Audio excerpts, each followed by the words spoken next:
Study IQ IAS, अब तैयारी हुई अफोर्डेबल।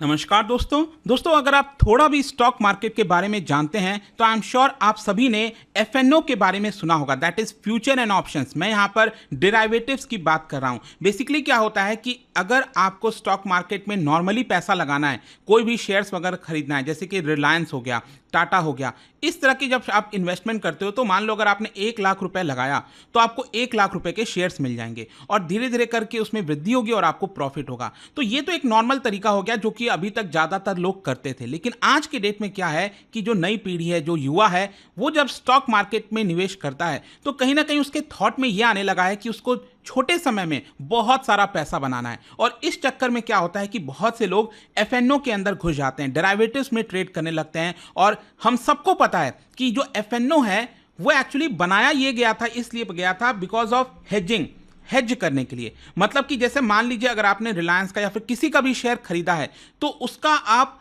पुट ऑप्शन खरीद लेते हो ताकि आपका सिक्योर रहे। अगर मान लो अचानक से रिलायंस के शेयर गिर जाएं तो भी आपको एक इंश्योरेंस की तरह होता है, आप समझिए। लेकिन आजकल लोग क्या है कि उसको गैम्बलिंग की तरह लेने लग गए। गैम्बलिंग शब्द का इस्तेमाल मैं नहीं कर रहा हूं, इनफैक्ट खुद इकोनॉमिक सर्वे जो अभी आया था उनके द्वारा भी किया गया है। और ये आप देख सकते हो, इकोनॉमिक सर्वे ने यहां पर वार्निंग भी दी थी और कहा था कि FNO trading caters to gambling instincts, loss makers may feel cheated। और इसकी वजह से कहीं ना कहीं जरूरी हो गया था कि FNO ट्रेडिंग के ऊपर लगाम लगाई जाए, यहां पर उसको थोड़ा सा कंट्रोल किया जाए। जिस तरह से लोग उसके अंदर एंटर कर रहे हैं उसको थोड़ा सा रोकने की कोशिश की जाए। और इसी को देखते हुए आप देख सकते हो जो बजट कल पेश किया गया है निर्मला सीतारमण जी के द्वारा, उसके अंदर जो सिक्योरिटीज ट्रांजैक्शन टैक्स है उसको बढ़ा दिया गया है। और ये काफी हद तक बढ़ाया गया है, जो मैं आपको आगे वीडियो में बताऊंगा, जिसकी वजह से अब माना यह जा रहा है कि FNO में जिस प्रकार की ट्रेडिंग हो रही थी, लोग स्पेकुलेटिव ट्रेडिंग कर रहे थे, उसमें कुछ हद तक गिरावट आ सकती है। और इसी के बारे में हम डिटेल से जानेंगे, क्या हुआ है, कितना बढ़ाया गया है, कब से इंप्लीमेंट होगा, आपको काफी कुछ जानने को मिलेगा। चलिए आगे बढ़ते हैं। लेकिन उससे पहले मैं आपको यह भी बता दूं कि हमारे स्टडी IQ पर आपको UPSC के कोर्सेज तो मिलते ही हैं, लेकिन इसके साथ साथ हमने स्किल बेस्ड कोर्सेज भी स्टार्ट किया है, जैसे कि चैट GPT वगैरह से रिलेटेड एक कोर्स आया है। इसके अलावा स्टॉक मार्केट इन्वेस्टिंग, यहां पर क्या है कि आपको बेसिक से लेकर एडवांस तक जो इन्वेस्टमेंट की स्ट्रैटेजी होती है, ध्यान से समझिएगा, मैं यहां पर इन्वेस्टमेंट की बात कर रहा हूं कि अगर आपको चीजें सीखना है बेसिक से लेकर एडवांस तक तो हमारे सभी रजिस्टर्ड पर्सन के द्वारा, एक्सपर्ट के द्वारा यह आपको पूरा कोर्स कराया जाएगा। तो इसको आप ज्वाइन कर सकते हैं। बेसिकली हमारे वेबसाइट ऐप पर जाना है या फिर इसका कमेंट सेक्शन में लिंक दिया हुआ है और आपको यूज करना है ये कोड अंकित लाइव। और ये प्राइस जो है काफी कम हो जाएगा, स्पेशली अभी कुछ दिन के लिए ऑफर भी चल रहा है। तो अगर आप ये कोड इस्तेमाल करते हैं तो काफी कम दाम पर आप ये पूरा स्टॉक मार्केट इन्वेस्टिंग का कोर्स ले पाएंगे। और इसके अलावा अगर आप MCQs अटेम्प्ट करना चाहते हैं तो मेरे इंस्टा पेज पर जाइए, वहां पर स्टोरीज में जितने भी MCQs हैं उसको भी आप अटेम्प्ट कर सकते हैं। चलिए शुरुआत करते हैं और सबसे पहले ये देखते हैं कि एग्जैक्टली हुआ क्या है।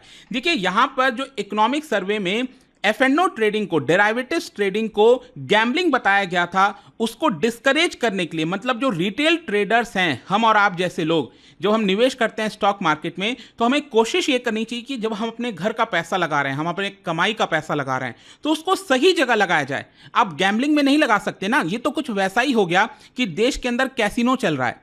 और स्पेशली आपको समझना है, भारत एक डेवलपिंग कंट्री है, यहां पर अगर आप पर कैपिटा इनकम देखोगे तो अभी काफी कम है। तो थोड़ा बहुत भी जो लोग कमाते हैं उनको थोड़ा सा सेव करने की कोशिश करनी चाहिए, बेटर चीज़ों में इन्वेस्ट करना चाहिए, अच्छे स्टॉक्स में इन्वेस्ट करना चाहिए। लेकिन यहाँ पर जब आप डेरिवेटिव्स ट्रेडिंग करते हो तो एक प्रकार से ये आप गैम्बलिंग कर रहे हैं, छोटे समय में आप ज़्यादा पैसा कमाने की कोशिश कर रहे हैं। और इसी को देखते हुए फाइनेंस मिनिस्टर ने, निर्मला सीतारमण जी ने, जो सिक्योरिटीज ट्रांजैक्शन टैक्स है फ्यूचर एंड ऑप्शंस के अंदर यहां पर बढ़ा दिया। मैं आपको बताता हूं बेसिकली सिक्योरिटीज ट्रांजैक्शन टैक्स क्या होता है। जैसे कि मान लो अगर आपने 1 लाख रुपए का फ्यूचर एंड ऑप्शंस में ट्रेडिंग किया तो आपने ट्रांजैक्शन कितने का किया, 1 लाख रुपए का किया। तो 1 लाख रुपए के ऊपर अगर मान लो मैं कहता हूं फॉर एग्जांपल कि सरकार ने कहा है कि 1% ट्रांजैक्शन टैक्स लगेगा, सिक्योरिटीज ट्रांजैक्शन टैक्स, तो यहां पर 1 लाख का 1% कितना हुआ, 1000 रुपए। तो आपको ये 1000 रुपए सरकार को देने होंगे।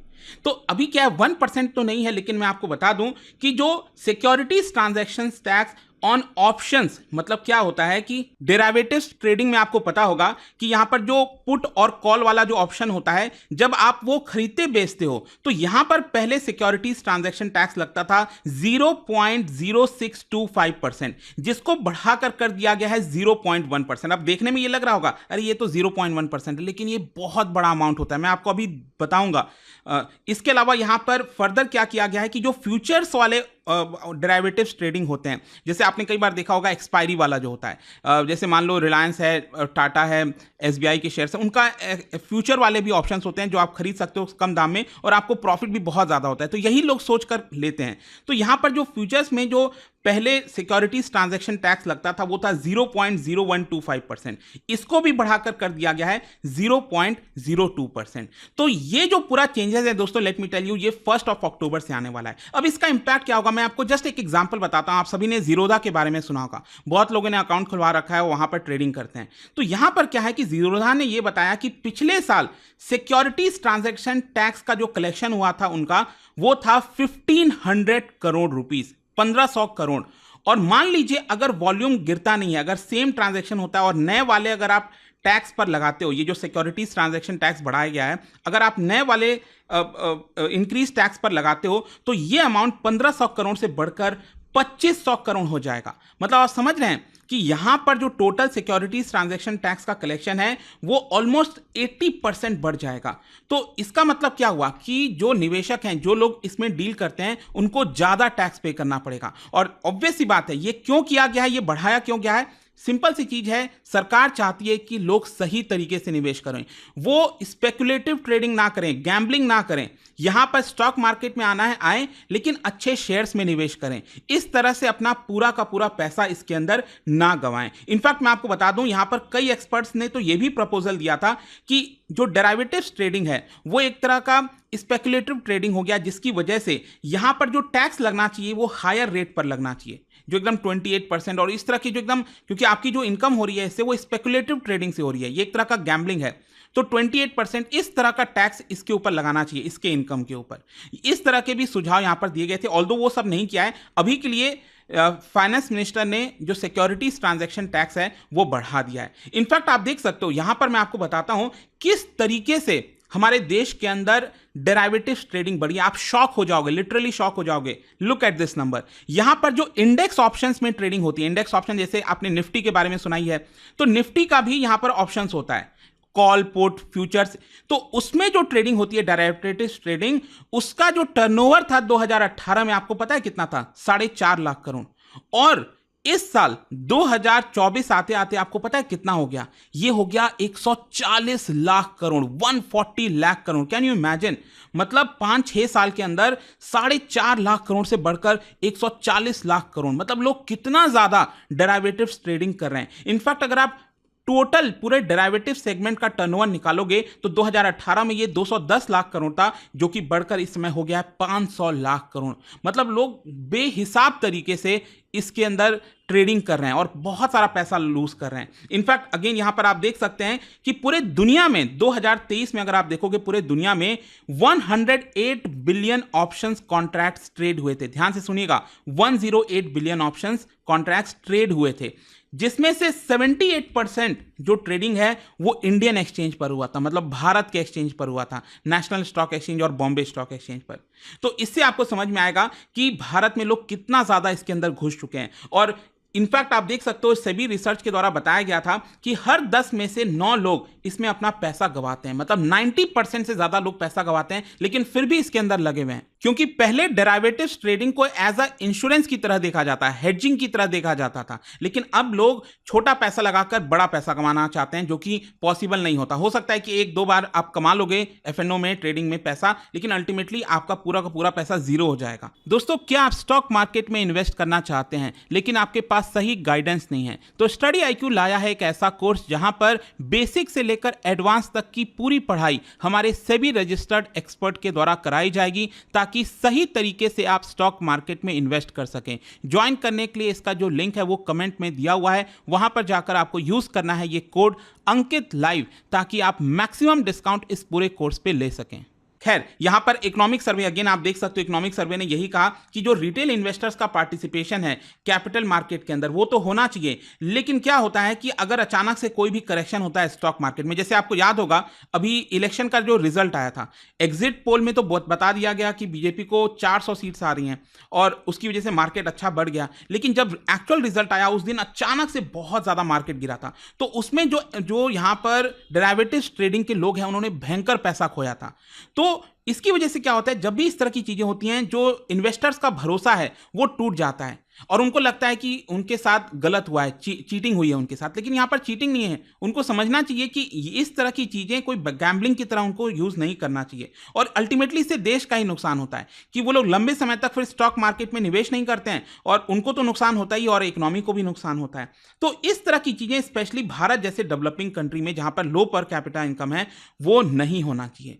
इनफैक्ट मैं आपको बता दूं इसके बारे में सेबी की तरफ से भी वार्निंग दिया गया था। जो सेबी की चेयरपर्सन है मधाबी पुरी, उन्होंने भी यहां पर इसको लेकर सवाल उठाए थे और कहा कि भारत के बहुत सारे हाउस होल्ड्स का जो सेविंग्स है वो फालतू में जा रहा है, ड्रेन हो रहा है, ये नहीं होना चाहिए। और उन्होंने यहां पर यह कहा कि पहले हमारा एक माइक्रो ऑब्जेक्टिव होता था कि इंडिविजुअल इन्वेस्टर्स को कैसे बचाया जाए, प्रोटेक्ट किया जाए, लेकिन यह अब चेंज होकर एक मैक्रो इशू बन गया है, ये वाला जो डेरिवेटिव्स ट्रेडिंग में लोग पैसा निवेश कर रहे हैं। तो ये पूरा मामला था। जाने से पहले मैं आपको एक और चीज बता दूं यहां पर, क्योंकि स्टॉक मार्केट की हम बात कर रहे हैं तो long term capital gain tax, short term capital gain tax, इसकी भी काफी चर्चा हुई है। देखो कल जब ये अनाउंस हुआ था तो अचानक से आपने देखा होगा स्टॉक मार्केट काफी गिर गया था, लेकिन फिर इसमें रिकवरी हुई। लोगों को समझ में आया कि नहीं ऐसा भी खराब नहीं है, क्योंकि देखो short term capital gain tax 15% से बढ़ाकर 20% किया गया है और जो लॉन्ग टर्म है उसमें 10% से बढ़ाकर 12.5% किया गया है। लॉन्ग टर्म उसको कहते हैं जब आप शेयर्स को 1 साल से ज्यादा अपने पास रखते हैं। तो यहां पर क्या है कि अब जब आप अपना शेयर्स बेचोगे और उसमें से जितना भी आपको प्रॉफिट होगा, गेन होगा, उसमें थोड़ा ज्यादा आपको टैक्स सरकार को देना पड़ेगा। लेकिन यहां पर हमने समझना है कि ये जो टैक्स था वो अगर आप पूरे दुनिया भर में देखो तो थोड़ा कम ही था भारत में। तो सरकार चाह रही है कि इसको ग्लोबल स्टैंडर्ड पर लाया जाए, तो अल्टीमेटली इससे भारत का जो ओवरऑल कैपिटल मार्केट है वो बेटर होगा। इस तरह की चीजें भारत का स्टॉक मार्केट पहले भी ऑब्जर्व कर चुका है और इसमें भी बताया जा रहा है कि काफी अच्छा ऑब्जर्व कर गया है। खैर यहां पर जब हम स्टॉक मार्केट की बात करते हैं ना, तो देखो किस तरीके से भारत में स्पेशली कोविड के बाद से लोगों ने निवेश करना स्टार्ट किया है। इनफैक्ट इकोनॉमिक सर्वे में यह भी बोला जा रहा था कि अब लोगों को लगता है कि जो फिक्स डिपॉजिट में इंटरेस्ट है वो उनके लिए एनफ नहीं है और इसीलिए बहुत सारे लोग यहां पर इन्वेस्ट करने लग गए हैं स्टॉक मार्केट में। आप देखिए नेशनल स्टॉक एक्सचेंज में जो निवेशकों का पूरा बेस है, आप सोचिए 2020 में, मार्च 2020 में ये करीब 3 करोड़ के आसपास था। आज के डेट में 9 करोड़ से ज्यादा हो गया, मतलब डीमैट अकाउंट वगैरह खुले हैं। तो मतलब आज के डेट में भारत का जो टोटल हाउस होल्ड्स है उनका 20% पैसा कहीं ना कहीं फाइनेंशियल मार्केट की तरफ जा रहा है और इसीलिए क्या हुआ है कि बैंकों में एक तरह से लिक्विडिटी क्रंच आ गया, डिपॉजिट क्रंच आ गया है कि यहां पर लोग क्रेडिट तो ले रहे हैं, लोन तो ले रहे हैं बैंकों से, लेकिन जब डिपॉजिट करने की बारी आ रही है तो लोग अब सेविंग्स अकाउंट में, फिक्स डिपॉजिट में उतना इन्वेस्ट नहीं कर रहे हैं। अब लोग क्या कर रहे हैं, उसको स्टॉक मार्केट की तरफ जा रहे हैं। और आप देख सकते हो बैंकों का क्रेडिट ग्रोथ 13.9% हुआ था और डिपॉजिट ग्रोथ कितना हुआ, सिर्फ 10.6%। तो ये दिखाता है आपको अंतर। तो आई होप दोस्तों इस वीडियो के माध्यम से स्टॉक मार्केट से रिलेटेड जो इंपॉर्टेंट खबर थी बजट में वो आपको समझ में आ गई होगी। और जाने से पहले एक इंटरेस्टिंग क्वेश्चन, क्या बता सकते हो national rural credit stabilisation fund ये एक पर्पस स्पेसिफिक फंड है, कौन से इंस्टीट्यूशन के अंदर ये फंड आपको देखने को मिलता है? इसका राइट आंसर आप सबको पता है, मेरे इंस्टाग्राम पर तो मिलेगा ही, वहां पर अगर आप नहीं हो कोई बात नहीं, टेलीग्राम से ले सकते हैं इसका सही उत्तर। मैं कई सारे जो एमसीक्यूज हैं वो यहां पर स्टोरीज में डालता रहता हूं और इसके अलावा अगर आपको पीडीएफ चाहिए तो टेलीग्राम पर आइए, अलग अलग सोशल मीडिया पर आप जुड़ पाओगे। और जैसा मैंने आपको बताया, अगर आप स्टॉक मार्केट में निवेश करना चाहते हैं, यहां पर बेसिक से एडवांस तक की तैयारी करना चाहते हैं, समझना चाहते हैं, तो इस कोड का इस्तेमाल करिए अंकित लाइव और ये बैच आप लीजिए, काफी फायदा हो सकता है। आई होप कि वीडियो आपको पसंद आया होगा। मिलता हूं आपसे next time, till then thank you very much, see you soon। Study IQ IAS, अब तैयारी हुई अफोर्डेबल।